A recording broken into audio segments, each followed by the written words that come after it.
mais um podcast da Beta. Seja bem-vindo, seja bem-vinda. Ainda dá tempo de você convidar seus amigos, outras pessoas a participarem do nosso podcast. Hoje eu tenho certeza que você vai gostar do nosso bate-papo. Eu convidei a doutora Ana Maria Anátocles. Ela é advogada, escritora, casada com o Dr. Mauro Anátocles e ela aceitou o nosso convite. Vamos estar batendo um papo muito interessante e eu quero já começar a dizer, doutora, um prazer te receber aqui no podcast da Beta. O prazer é todo meu. Prazer é Seja todo meu. muito bem-vinda. Muito obrigada pelo convite. Doutora, eu gostaria, assim como todos os nossos internautas, né, que nos acompanham, conhecer um pouco mais da sua história, antes de entrarmos na sua área, onde você atua como advogada. Quem é Ana Maria Nátocles? Ana Maria Nata é uma mulher casada, 33 anos de casada, tenho dois filhos e sou formada aqui no Rio pela UFRJ. Sou formada em Direito já há quase 30 anos de atuação aqui em Niterói, no Rio também. Na verdade, eu atuo aqui no estado do Rio todo. E estudo, ainda estou estudando, eu faço um doutoramento lá em Portugal, nessa área de direito da bioética. Então, voltei a estudar depois de mais velha, depois que os meus filhos cresceram, e aí eu passei a escrever sobre essa matéria de direito médico, de bioética, e lancei alguns livros assim em parcerias com colegas, outros juristas, e toco minha vida aqui em Niterói, atendendo todo o estado do Rio. Ou seja, além de atuar também no Brasil, você atua em Portugal, Muito pouco. Em Portugal, em parceria. em parcerias, né? Em Portugal, eu tenho dois escritórios que eu trabalho em parceria, que eu levo ações, né? E que eles também mandam coisas aqui para Niterói. Às vezes a pessoa tem problema em Portugal para resolver no Brasil. Eu resolvo muita coisa para eles, de portugueses, até de outros países mesmo, que precisam de advogado aqui, e eu sou muito indicada lá, em Sim. Portugal. E aqui, quando eu tenho clientes lá, eu também tenho minhas parceiras lá em Portugal. A minha ideia no futuro é abrir um escritório lá, porque minha filha trabalha em parceria comigo, é advogada lá, mas a minha ideia é montar um escritório, uma filial do Anátocles Advocacia lá em Portugal. Mas hoje não, hoje a gente trabalha em parceria. Agora, doutora, a sua área nós vamos conhecer daqui a pouco, mas falando em Brasil e Portugal, é, hoje há uma pergunta, não sei se te procuram muito para saber sobre cidadania, por saber que você é brasileira, É, advogada, te procuram muito nessa área? procuram. E as brasileiras que estão lá, as minhas colegas que são advogadas brasileiras que trabalham em Portugal, elas trabalham muito com legalização, né? Legalização. Não só legalização. Eu tenho uma colega que trabalha muito no crime lá em Portugal, e também com legalização. Outra trabalha nessa área civil, empresarial, mas também com legalização. A legalização termina sendo um carro forte, assim, um carro-chefe lá em Sim, Portugal, né? É muito brasileiro que está indo para lá e que precisa ser legalizado. Alguns têm direito à cidadania, né? Já são descendentes de portugueses ou de europeus, então conseguem uma cidadania europeia. Outros não são descendentes, ou são descendentes, mas muito longe, né? Então não tem direito ainda, só residindo lá. Mas as minhas colegas lá conseguem regularizar a vida dessas pessoas, né? A vida civil. Porque o que eu faço aqui é exatamente o direito civil, que é o direito do homem no dia a dia, né? O direito de família, o direito de sucessão. Esse é o direito civil. Também ações indenizatórias, também outras coisas, mas o direito civil é que rege a vida cotidiana. Então, e hoje em dia, doutora, assim, qual é a sua opinião sobre o mercado de trabalho na área do direito? eu acho que em Há Portugal espaço para todos? Eu acho que em Portugal está até melhor do que aqui. É, né? Portugal, eu vejo assim colegas que foram para lá quando eu comecei a fazer mestrado em Portugal e que foram e fazer mestrado também e terminaram mudando de vez para lá e elas estão muito bem. Eu acho que no Brasil está havendo uma certa fuga do direito porque nós estamos passando por um momento, juridicamente falando, muito complexo no Brasil, né? Os valores das indenizações caíram muito, a segurança jurídica diminuiu muito. Então, hoje você não pode falar para um cliente seu que é 100% de chance que você vai ganhar ou que é 90%, porque os tribunais estão mudando muito e as leis estão passando por modificações, a jurisprudência também. Então, assim, não está um ramo tão fácil para o advogado. Mas o advogado termina dando um jeito, Um né? jeitinho, Então, né? sempre dá um jeito.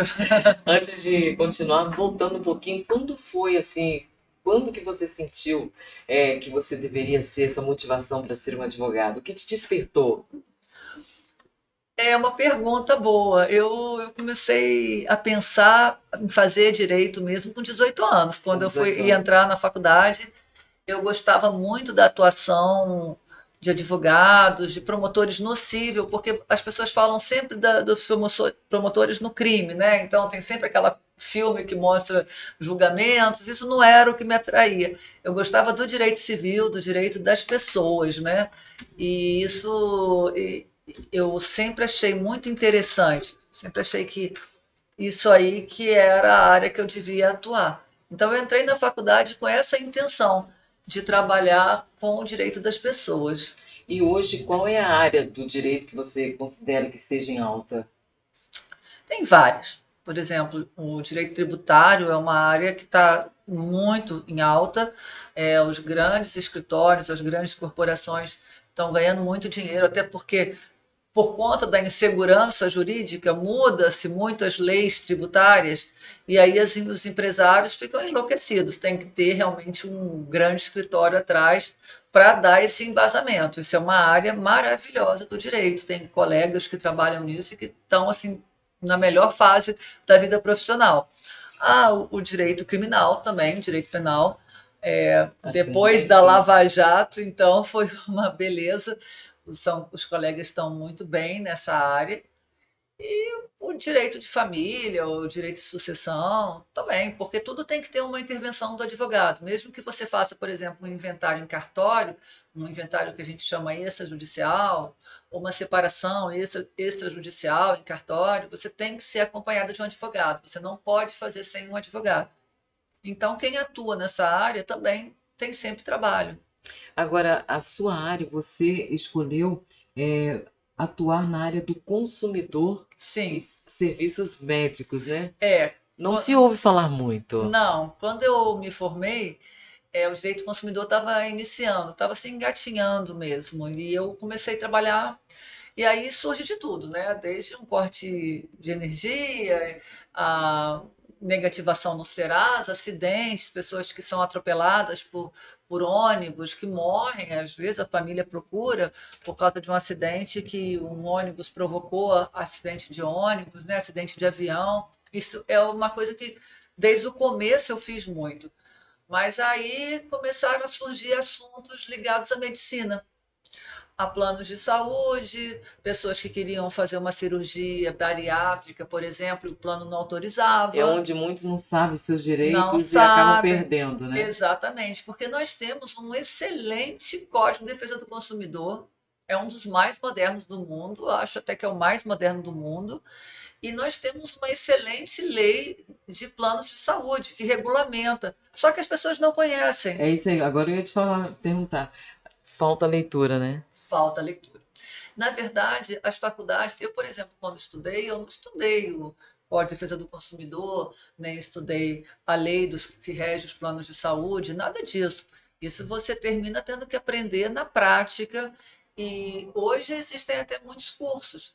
Quando eu comecei, não existiam cursos disso. Você tinha que aprender, você tinha que procurar, não tinha nem muitos livros. Hoje tem muitos livros, cursos, você entra na internet e você paga cursos, você tem cursos gratuitos até. Hoje, com o advento da internet, com esse crescimento, quem quer se atualizar, se atualiza. Né? E eu, quando eu comecei no direito médico, sendo procurada, porque todo mundo me liga muito ao direito do consumidor, porque eu estou sempre do lado do consumidor. Eu nunca advogo para o réu, eu nunca advogo para o plano de saúde, para o médico, para a companhia de telefone, não. Eu advogo O para as pessoas consumidor. que são lesadas por por essas empresas, por essas grandes empresas. Eu nunca tive medo.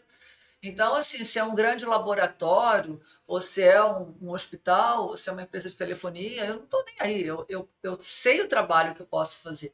Então, eu sempre busquei muito esse direito do consumidor. E o direito do consumidor de plano de saúde e de médico, ele veio de uma forma muito natural. Não foi uma coisa que eu procurei, mas foi uma coisa que eu tive que aprender a fazer, porque ela também tem peculiaridades que outras matérias não têm.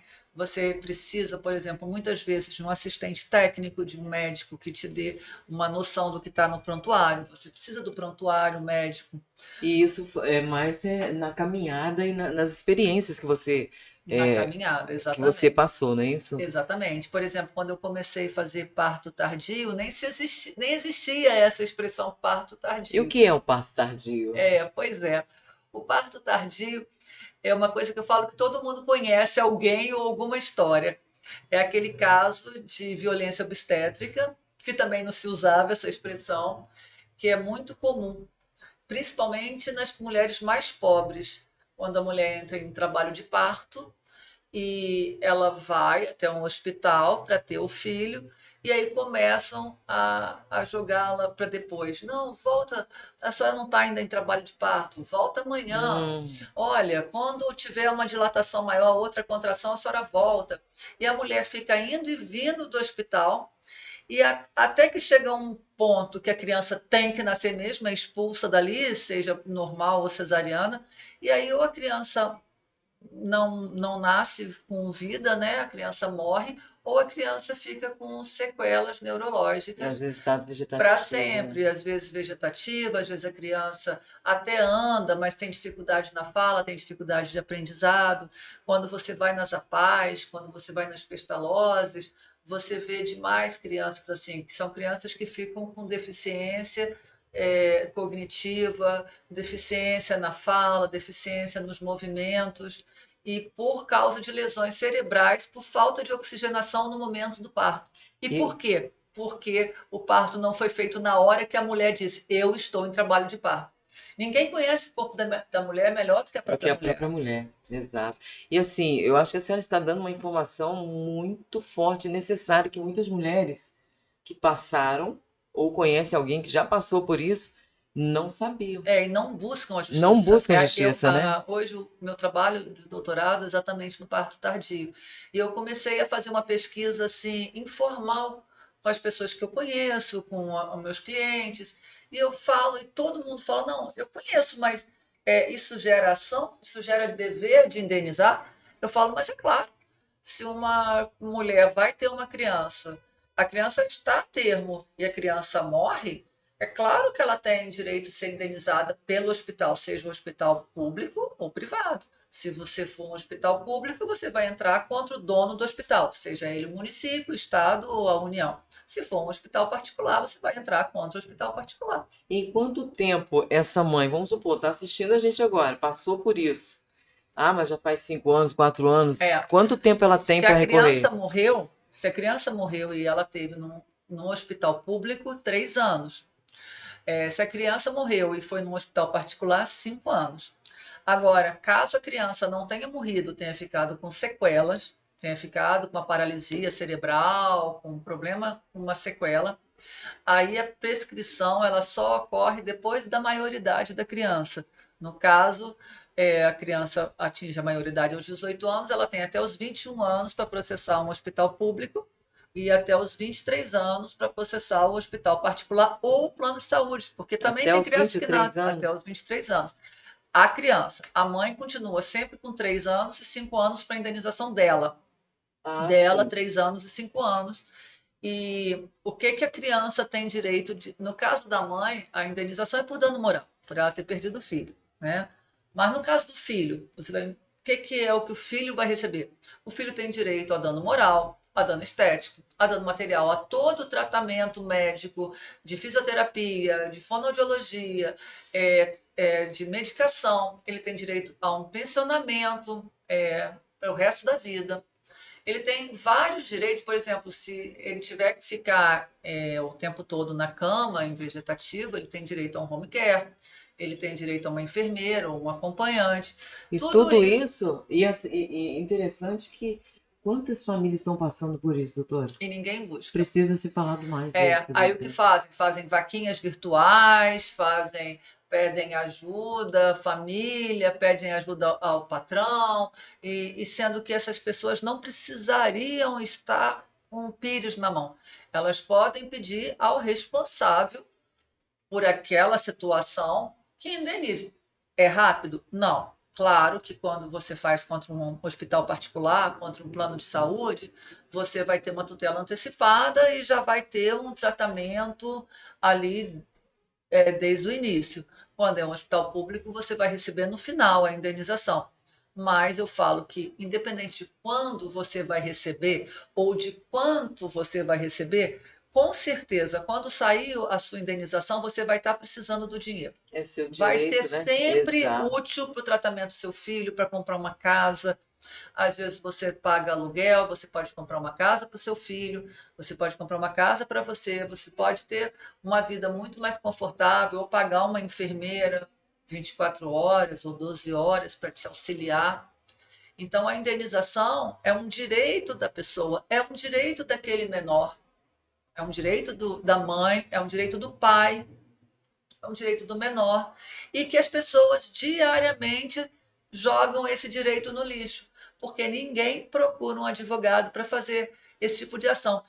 Pela minha experiência, assim, eu vou falar, isso não é um método científico, da minha forma empírica de perguntar às pessoas que eu conheço, de cada 100 casos, 2 procuram o judiciário. Meu A Deus. grande maioria não procura o judiciário. Talvez existem pessoas também que conhecem os seus direitos, mas vai demorar tanto que nem vale a É, pena.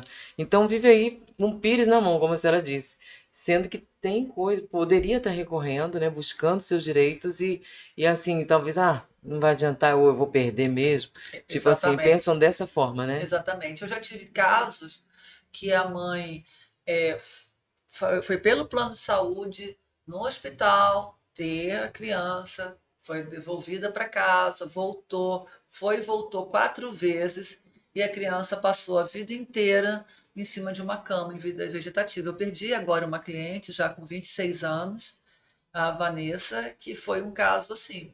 A mãe era uma professora que foi ter a criança e o parto não foi feito na hora. Então ela nunca saiu da cama, essa menina. Agora Deus levou aos 26 anos. Então, olha o sofrimento para essa família. Aí eu ganhei todo o tratamento, ganhei o dano moral, ganhei o dano estético, ganhei um pensionamento de um salário mínimo. E isso tem que deixar claro também. O pensionamento não tem nada a ver com LOAS, porque às vezes a criança recebe um LOAS do governo, por ser uma criança deficiente, mas ela tem direito também a um salário mínimo e às vezes até mais do que isso por mês, de quem causou aquele dano a ela. Entendeu? Seja o hospital, o plano de saúde, o governo, ela tem direito. Uma coisa não tem nada a ver com outra. Olha, interessante, É, porque às vezes corre atrás do LOAS e já se sente, já. exatamente. É mais ou menos o que acontece em acidente de trânsito. O que Sim, acontece? Quando um ônibus atropela você, ou você é passageiro do ônibus, e você sofre uma lesão grave e morre. Aí a sua família recebe o DPVAT, vamos falar assim. As pessoas pensam que a indenização é o DPVAT. Não. O DPVAT é um seguro que todos os veículos automotores têm que pagar.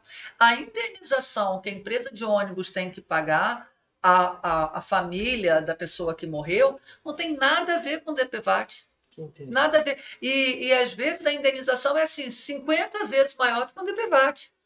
Eu já ganhei indenizações assim contra a empresa de ônibus de R$ 1 milhão. Uau! E o DPVAT é de 10, 12 mil reais. Eu nem faço DPVAT. Eu faço ações contra as empresas. Então, às vezes, um acidente de ônibus que a pessoa trabalha, deixou carteira assinada, deixou tudo certinho, uma indenização pode passar de R$ 1 milhão. E a pessoa, às vezes, não entra achando porque recebeu um DPVAT. Eu acho que o que falta no Brasil é isso, é conhecimento. Conhecimento, Assim falar isso como agora. acontece com o LOAS e uma indenização mensal, um pensionamento mensal, que não são coisas diferentes, acontece com o DPVAT e as indenizações causadas por empresas de ônibus. senhora está falando aí sobre parto tardio e a mente da gente viaja, né? Meu Deus. Se pudesse fazer tipo um trabalho de para que as pessoas de conhecimento nos hospitais, assim, em É, locais assim específicos, para que as mães saibam que ela tem direito, né? eu gostaria de fazer, não tenho esse trabalho, mas eu gostaria de fazer um trabalho com profissionais que atuam com essas crianças. Normalmente são fisioterapeutas, terapeutas ocupacionais, fonoaudiólogas e às vezes também neurologistas que trabalham com essas crianças. Elas têm toda a anamnese da criança, sabe por que, que a criança está ali, porque, claro, não são todas as crianças que estão na APAE ou que estão na pestalose que foram vítimas de parto tardio. Sim, Existem outros problemas, Down, outras várias doenças que são até genéticas, né? Mas eles sabem quem foi passou por um parto tardio e que ficou em decorrência disso com uma lesão neurológica. E exato. aí essas crianças, elas, as suas mães, né, deveriam entrar com uma ação. Às vezes não tem mãe, a avó que toma conta, muitas vezes é a avó, né? Às vezes a mãe até morre no parto. Acontece isso também, já tive caso assim, da mãe falecer no parto, em função Da da demora, né? violência obstétrica que leva a demora ao parto tardio e a criança fica com problema, nasce com problema. O pai às vezes casa com outra mulher, vai embora e fica a avó tomando conta daquela criança. Isso é muito comum, muito. Eu já tive assim, inúmeros casos. E essa avó pode entrar também? Pode entrar. Ela pode entrar. Ela primeiro porque ela que tem de fato a guarda da A guarda da criança. Então criança. ela vai te dar procuração pela criança. E se a criança, se não tiver ainda no período de prescrição de 3 anos, como eu falei para ente público e 5 em ente privado, ela pode pedir indenização para ela também pela morte da filha, pelo neto ter esse problema e ela ter que cuidar. Que Entendeu? interessante. Então as pessoas não sabem, mas elas têm esse direito e isso passa batido assim. O que eu falo é que todos os dias ocorrem prescrições das ações que estão indo para o lixo, ações que nunca ninguém deu entrada. Doutora, então a senhora precisa fazer um trabalho muito forte, viu? Pois é. Eu gostaria de fazer isso que eu estou falando aqui, é um esclarecimento, Exato. porque eu faço, mas tem hoje no Brasil temos 1 milhão de advogados inscritos na Ordem dos Advogados. Então, até os colegas deveriam conhecer melhor a matéria e, nas suas comunidades, levar essa questão e distribuir essas ações, porque eu acredito que só muda qualquer coisa quando pesa no bolso. Exato. Então, se o Estado começar a ter que pagar uma indenização para cada caso de parto tardio que ficou com a criança com lesão ou que a mãe morreu, o Estado vai começar a cobrar mais desses médicos, dessas enfermeiras que mandam a mulher para casa, entendeu?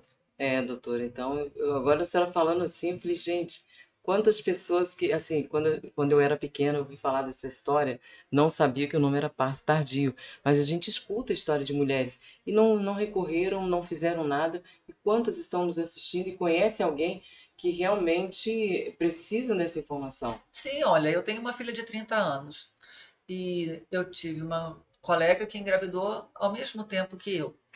E eu fui ter no interior do estado a minha filha, e essa minha colega ficou aqui, era de Itaboraí. E ela foi e voltou. E era a primeira gestação de nós duas, éramos poucos anos de casado, moças novas. E ela foi e voltou várias vezes ao hospital, até que, quando o médico resolveu operá-la, a criança já tinha morrido. Ela perdeu o primeiro filho dela, e nessa época eu não conhecia isso. Eu estava ainda para me formar, eu estava quase me formando em direito, não se falava em parto tardio, em direito médico. No Brasil, essa matéria era um tabu. Era uma coisa assim que, se você conversasse com 100 advogados, 100 iam dizer: não, nem entra com ação contra o Estado, você não vai ganhar. Ou não entra contra um hospital, você não vai ganhar. E se você ganhar, você não vai receber. Vai ser para os seus netos receberem, porque são ações que levam 100 anos. Não é assim. Não são ações rápidas, né? Mas são ações que em 3, 4, 5 anos você E são recebe. esses mitos que precisam cair por terra, né? Porque Muitos. impedem as pessoas de ter os seus benefícios. Sim, por né? exemplo, um mito que para mim caiu por terra, que era o que me impedia quando eu comecei a conhecer a matéria e que eu não queria fazer essas sessões, era a questão da perícia médica. Todo mundo dizia: ah, o médico perito, porque normalmente tem uma perícia, ele nunca vai falar contra um colega. É comprado, É, ele é comprado. exatamente. Eu advogo para pessoas muito pobres, eu trabalho pelo resultado, para mulheres pobres, pessoas pobres, nem todo mundo tem condições de pagar. E eu advogo para pobre contra grandes empresas, contra grandes conglomerados, rede dó, planos de saúde caros, e eu ganho. Então, assim, não quer dizer que as pessoas são todas venais. Você vai encontrar um ou outro perito venal? Sim. Você vai encontrar um perito que não vai ser legal. Mas isso ainda é minoria. Graças a Deus, isso é minoria. Eu acredito ainda muito na justiça. Acho que as indenizações estão mais baixas. Se você comparar o padrão de indenização hoje com 15 anos atrás, a indenização no Brasil por dano moral, por dano estético, caiu muito. Muito, né? Mas a justiça é feita, mesmo não sendo feita exatamente do jeito que você gostaria, né? A gente gostaria que a justiça fosse mais rápida, que as indenizações fossem mais altas, mas de um modo em geral, os julgadores no Brasil, pelo menos aqui no estado do Rio, eu tenho uma excelente impressão. Eu acho que os juízes, os promotores, os desembargadores são pessoas, em sua grande maioria, pessoas muito corretas, muito honestas. Você pode encontrar um juiz ou outro, ou um desembargador ou outro, que não seja tão correto, mas não é comum. O comum é você ter bons julgados, bons peritos nessa área que se compadecem, porque todo mundo tem problema de saúde na família. Quando um plano de saúde não quer pagar uma bariátrica, que ele é obrigado a pagar, o juiz sabe que pode ter alguém na família dele, algum vizinho, algum amigo que vai precisar de uma bariátrica também, ou home care. Hoje eu faço muito home care, porque o home care é um direito de quem tem plano de saúde. E os planos não pagam, a não ser que você entre com uma ação judicial. Se você entrar com uma ação judicial, é praticamente certo que você vai conseguir o, o O home home care, care. mas só através de ação judicial. Eles não fornecem, eles dizem que não faz parte do seu plano, mas faz parte do plano.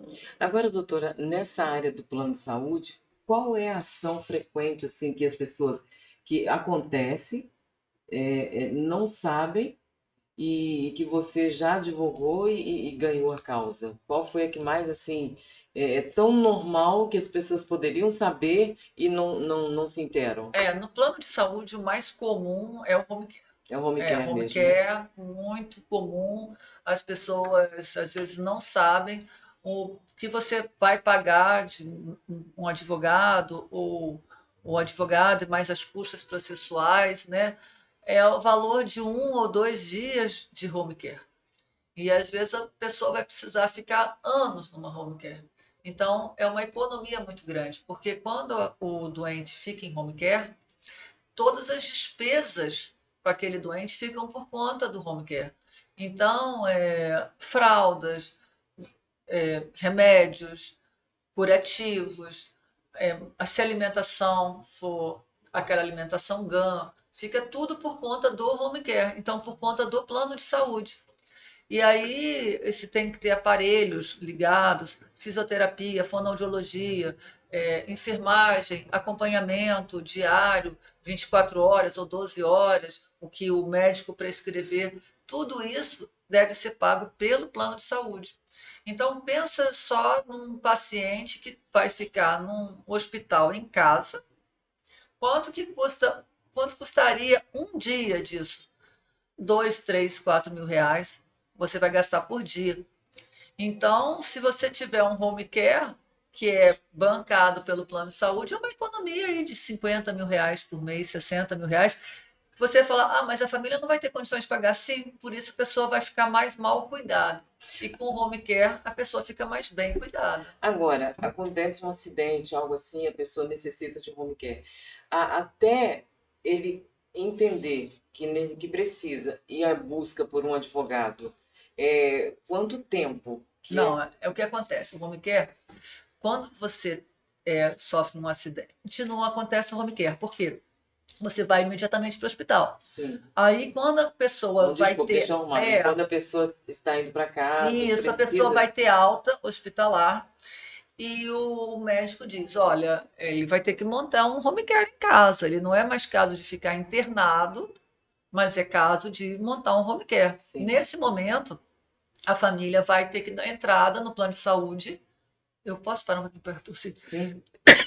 Tomar um pouquinho, tomar uma aguinha. Isso.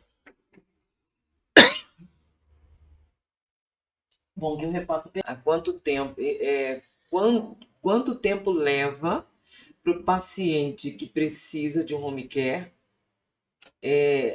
entender que ele precisa e o hospital, ou procurar um advogado, vamos supor, o plano médico vai falar que não tem como.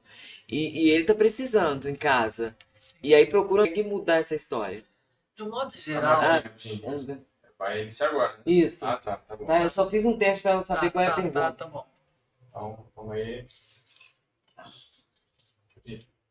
Doutora, falando sobre home care, vamos supor, o paciente entrou para o hospital e tal, e o médico diz, olha, a família precisa de um home care, a família não tem condições. Quanto tempo a família consegue um home care até o momento que ela descobre e até ir o advogado? E quanto tempo a senhora consegue essa causa ganha para a família? Isso é uma boa pergunta, porque o home care, como outras questões médicas, de exames, de cirurgias, é uma questão de urgência. Então, de um modo em geral, você consegue até em 24 horas, depois que Ah, você dá sim. a entrada, porque você pede uma coisa que a gente chama de tutela antecipada. Então, você pede uma tutela antecipada para o juiz e o juiz, ele vendo a sua fundamentação, aí é muito importante o que o médico coloca para o home care. A coisa mais importante é aquela vale o que está escrito, vale o que o médico coloca na prescrição. Se ele coloca na prescrição tudo bem fundamentado, todos os tratamentos necessários, todas as medicações, todos os tipos de enfermagem, de fonoaudiologia, de fisioterapia, tudo tem que conter nesse documento do médico. E, obviamente, as provas. Ele vai juntar o laudo lá do hospital, de como ele está, os exames. O juiz de primeira instância, vendo, verificando que está tudo correto, ele costuma dar de emergência no primeiro dia. E aí, como eles fazem para poder obrigar o plano a fornecer o home care? Eles fixam uma multa alta. Então, eles colocam uma multa diária de 5 mil, 10 mil reais, já vi até maiores e já vi menores também. E o juiz fixa essa multa, e aí o plano, para não incidir a multa diária, ele monta o home care imediatamente. Aí o juiz normalmente ele coloca assim, no primeiro dia você pede, o juiz dá e dá um prazo de 2 dias, de 3 dias, para o plano implementar. Os planos eles não têm home care, mas eles têm empresas que trabalham coligadas. Sim. Então todas as cidades, todos os planos têm empresas que são terceirizadas e aí eles mandam aquela ordem judicial, tudo que está naquela ordem judicial, por exemplo, se tem que fazer fisioterapia todos os dias, ou visita do médico uma vez por mês, ou a cada quinzena. Cada caso é um caso. Mas o que for determinado pelo médico que acompanha o paciente é normalmente o que o juiz autoriza. E aí o plano de saúde tem que implementar. É imediato. Então, doutora, é muito importante falar sobre isso, porque hoje, principalmente as pessoas mais humildes, elas não se interam, elas não sabem quais são os seus direitos. E muitas das vezes pode ser que ela tenha essa informação e, não, mas não vou conseguir nada. Isso é muito importante. E o interessante é a senhora deixar isso claro, que a senhora advoga para pessoas mais humildes, porque as Sim, pessoas acham que isso é só para os grandes, né? sim, E todos têm os seus direitos, todos todos, têm. né? E agora, doutora, uma outra área na área, assim, área médica que a senhora tem tido assim outra mais procura, sem ser home care, até mesmo parto tardio, qual o É, outro momento? também cirurgias bariátricas Bariátricas, né? e quimioterapia. O que que acontece? É muito comum quando o paciente oncológico começa a fazer um tratamento, uma quimioterapia, então vamos dar um exemplo assim, que você toma um medicamento A mais B, e esse medicamento A mais B não está surtindo efeito. E aí o médico fala, não, surgiu um medicamento novo, C, e a gente vai prescrever. Aí o plano diz, não, esse aí eu não pago. E a pessoa não pode interromper a quimioterapia. Isso é muito comum, muito mais comum do que as pessoas imaginam, né? Então, nesse momento, você tem que procurar um advogado e falar, olha, eu não posso parar minha quimioterapia. E aí a gente entra com a ação. Tem medicamentos que eu já consegui, por exemplo, de 240 mil por mês. Uau! Medicamentos quimioterápicos, então a família não vai conseguir arcar com aquele medicamento, né? Então tem que entrar com um pedido judicial para aquele medicamento. Isso também é muito comum nessa parte de direito médico. Porque quando se fala de direito médico, né, as pessoas pensam logo no erro médico, no erro na cirurgia, no erro no procedimento. Mas o direito médico é muito mais do que isso. O erro médico é um detalhe, é uma parte importante, né? Toda a violência obstétrica é Sim. importante, mas o dia a dia, normalmente, é você conseguir um home care, você conseguir uma cirurgia, você conseguir um tratamento quimioterápico. Por exemplo, hoje em São Paulo está acontecendo um problema gravíssimo, depois que o Supremo Tribunal Federal determinou a questão que os planos de saúde têm que arcar com todos os gastos dos autistas, a Unimed de São Paulo começou a descredenciar pessoas que tinham autistas. Então, assim, descredenciamento unilateral de contrato. E em São Paulo está uma enxurrada de ações judiciais em função disso. E aqui no estado do Rio eu ainda não tive isso, mas é um assunto que eu estou acompanhando há cerca de 15 dias que está acontecendo em São Está Paulo. se preparando que Então, pode sim, acontecer, né? se alguém for descredenciado porque o filho é autista, porque ficou com um problema e aí não quer pagar o tratamento, tem que entrar com ação, porque o plano de saúde não pode descredenciar unilateralmente se você está pagando, entendeu? E esse tipo de ação acontece muito e as pessoas não sabem seus direitos. Agora, doutora, falando para um advogado que gostaria de atuar nessa área, que é a sua área médica, ele precisa também ter um pouco de paciência, porque nem todas as ações são rápidas, não é isso? Sim, Principalmente do parto tardio, né? sim. As ações de erro médico são ações mais demoradas, porque você só recebe ao final. Né? Você mesmo que você pode ter uma tutela antecipada, por exemplo, se você a criança nasceu do parto tardio no hospital particular, você pode ter uma tutela antecipada para esse hospital já arcar com os custos do tratamento, já arcar com os custos do plano de saúde. Isso você consegue. Se for hospital público, não, você vai receber só no final esse valor. Então, o erro médico em si são ações um pouco mais demoradas. Mas essas ações para você conseguir um home care, para você conseguir uma cirurgia, para você conseguir um remédio caro, quimioterápico ou não, essas ações são ações mais rápidas. E normalmente, quando a pessoa tem um plano de saúde, a pessoa não é beneficiada da gratuidade de justiça, tem um valor que se cobra por isso. É um valor muito menor do que o valor do remédio, do tratamento, é o que eu falo. Um advogado custa 2 dias de uma home care, quanto custa? Então, vale a pena você contratar um advogado e para um advogado novo que conhece a matéria e entrar nessa área, vale a pena também, porque é um dinheiro que você recebe logo e você depois luta pelo dano moral ao final. Né? Normalmente, todas essas ações você ganha dano moral. Por exemplo, um plano de saúde que não aceita dar o home care, fornecer o serviço de home care, normalmente ele, ao final, é condenado a pagar danos morais àquela pessoa, porque a pessoa só conseguiu aquele direito depois que entrou com uma ação judicial. Aí Interessante. esse dano moral vai demorar um pouco mais, vai levar 1 ano, 2 anos para ele receber.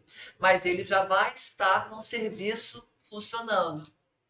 Agora, doutora, além de. Eu sei que todo tem várias áreas na área do direito, né? No meio do direito, mas eu percebo que você fala de uma forma que você gosta do que você faz. Você escolheu esse lado, né, do direito, em cuidar de pessoas, em busca dos seus direitos, porque você ama fazer isso, Ah, né? eu amo. Eu amo muito fazer isso. Eu gosto muito. Eu gosto que a pessoa vá lá no meu escritório, sente, tome uma água, um cafezinho, me conte. Às vezes a pessoa vai para um problema e a gente descobre outros problemas.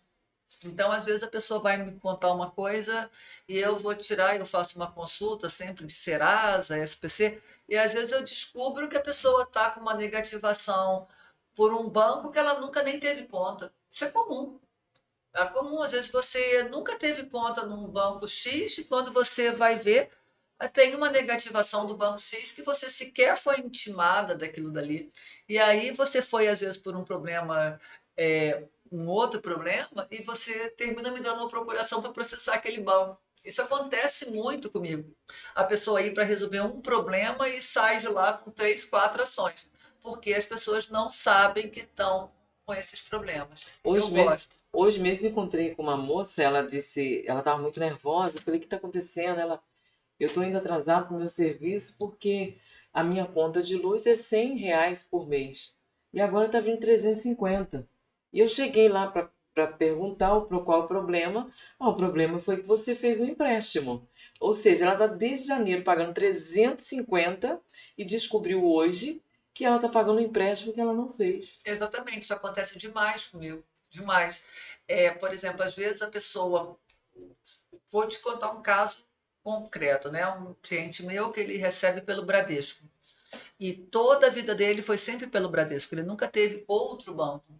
E já por duas vezes eu processei o Itaú, um o Itaú mesmo, outro o Itaú Card, porque colocaram um empréstimo, o outro cartão de crédito que ele jamais teve relação com o Itaú. Jamais. Eu já tive clientes assim contra seguradoras e contra bancos que eles nunca tiveram relação com aqueles bancos. E como acontece isso? Muita fraude, Muita fraude, né? mas os bancos são responsáveis. Aí que está. Na nossa Constituição, na Constituição Federal, eles falam que todo concessionário de serviço público ele é responsável pelos atos, por tudo. Então, por exemplo, um banco é uma concessão de serviço público, uma empresa de ônibus é concessão de serviço público, uma empresa de telefonia é serviço público, concessão de serviço público. Então, as ações contra eles, eles têm que provar que eles não tiveram culpa naquilo dali, entendeu? São ações mais fáceis por isso, bem mais fáceis, mas eles erram muito. E tem muita fraude dentro do sistema deles, tem muito funcionário que faz fraude, entendeu? Eles não correm muito atrás, não. Eles pagam, é mais barato para eles pagar a indenização do que melhorar o sistema deles. Isso é uma coisa que eu luto há muito tempo. Então, desejo muita sorte para você, doutora. Muito Nós já obrigada. estamos chegando ao fim do nosso bate-papo. Passou tão rapidinho, né? Muito, né? Passa muito rápido. Eu falo muito. Mas você fala muito, mas informações necessárias. É Eu verdade. quero dar uma notícia, né, para os nossos, que as pessoas que nos acompanham, que a doutora Ana Maria Natocles, ela vai ter o seu próprio canal aqui no Estúdio Beta e ela vai estar falando sobre o direito da família, um pouco mais sobre parto tardio. Se você tem alguma pergunta, alguma dúvida, você pode deixar aqui no direct a sua pergunta. Quer saber o contato, como entrar em contato com a doutora Natocles? Por favor, onde as pessoas podem encontrar na rede social? Fala pra gente, doutora. Eu tenho a minha rede social no Instagram, é Ana Anápolis Advocacia. E não, Anápolis Advocacia. Anápolis Advocacia, Ana Anápolis não. E eu tenho também um site que também tem um direct ali que você pode falar comigo, deixar perguntas que eu respondo, que é o anatoplisadvocacia.com.br ali e meu escritório eu tenho três escritórios na verdade, né? A gente tem um escritório aqui em Niterói, que é no Niterói Shopping, sala 1204. Tem um escritório no centro do Rio, que é na Quitanda 19, sala 207. E temos um escritório também no Braga, em Cabo Frio, que a gente faz também a região dos lagos. Então, sempre assim que quiser encontrar pessoalmente, tem advogado nos três escritórios. Eu atendo basicamente em Niterói e no Rio. Ontem, por exemplo, fui para Cabo Frio atender em Cabo Frio, mas o normal é eu atender aqui ou no Rio. Mas faço também muito atendimento telepresencial. A gente marca um horário no WhatsApp, por videoconferência, eu mando a documentação por WhatsApp ou por e-mail, o que for mais fácil para a pessoa assina e me devolve. E manda também a documentação por WhatsApp, por e-mail. Eu comecei a usar essa técnica durante a pandemia E agora e deu certo, funcionou. E hoje funcionou. eu estou pegando ações aí no estado todo por isso, por causa desse atendimento telepresencial. Doutora, eu quero desejar a você muita sorte. Obrigado pela sua presença. E Agradeço eu tenho também. certeza que hoje você esclareceu as dúvidas de muitas pessoas e vai continuar fazendo isso, né? Esclarecendo através do seu canal, que é Ana Anátocles. Isso. E muito em breve vai estar lançando aqui com a gente. E eu gostaria que a senhora deixasse sua mensagem final para as pessoas que Eu estão te assistindo, advogados, futuros advogados e também clientes que estão passando pela mesma situação que você comentou aí. Aos colegas e aos futuros colegas, eu sugiro sempre muito estudo, muita dedicação e principalmente assim uma atenção muito grande ao cliente. O cliente precisa dessa atenção, principalmente o cliente de direito médico. Ele vem com uma queixa normalmente com dores na família, com dores emocionais. Então você tem que ter essa forma assim bacana de atender o cliente, né? E o cliente tem que se sentir acolhido. E para os clientes, os futuros clientes meus e dos colegas, a minha sugestão é sempre documentar tudo. Então, se vai fazer uma reclamação, tente fazer ou por e-mail ou por WhatsApp, salve isso, salve, printe essas telas. Se você é um problema médico, peça sempre seu prontuário. É um direito do paciente receber seu prontuário. Então, se for um menor, a mãe, o pai tem direito a pegar o prontuário. Tudo que você puder documentar para levar para o seu advogado vai ajudar na sua futura ação a você ter uma indenização melhor. É isso. Aguardo vocês. Doutora, tudo de bom. Obrigado pela sua presença e que Deus te abençoe e muito sucesso na sua carreira. Continue assim, Muito tá obrigada. bom? Obrigada a todos. Voltaremos na próxima semana, lembrando sempre que aqui no canal Beta a nossa melhor imagem é você. Um grande abraço e até a próxima semana.